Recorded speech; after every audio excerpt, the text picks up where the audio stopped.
Si Anthony Davis po ay nagtala ng 30 points, 13 rebounds, samantalang si LeBron James ay umiscore ng 21 points habang nilalaro ang buong fourth quarter.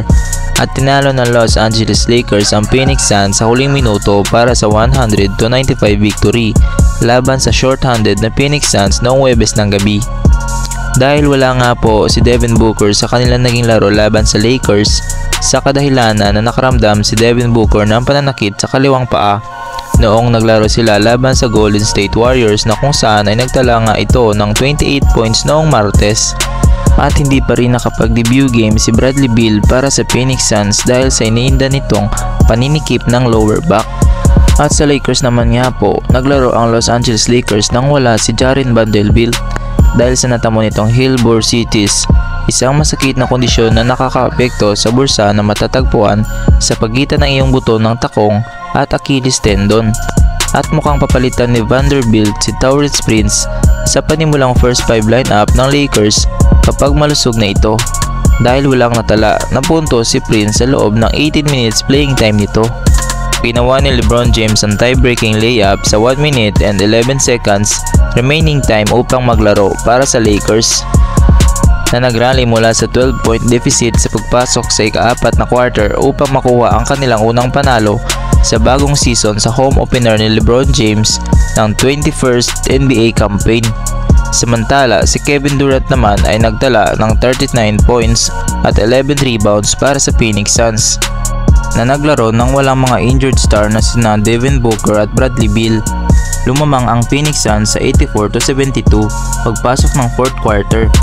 Ngunit sumablay ang 13 attempt shot na kanilang ginawa at nakagawa ng 10 turnovers in the next 10 minutes.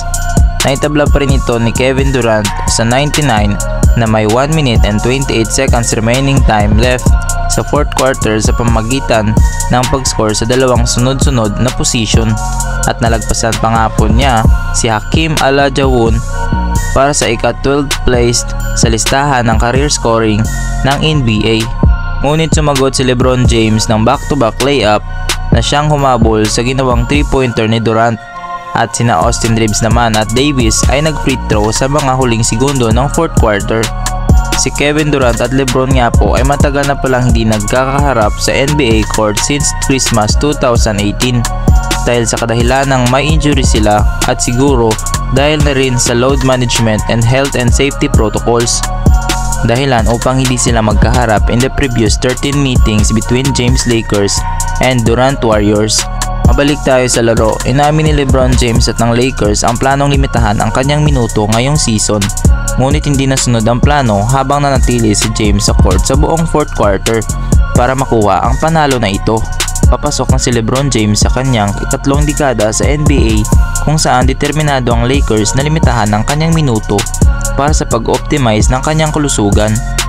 Ngunit nahihirapan ang Los Angeles sa tuwing wala si LeBron James sa court sa first half.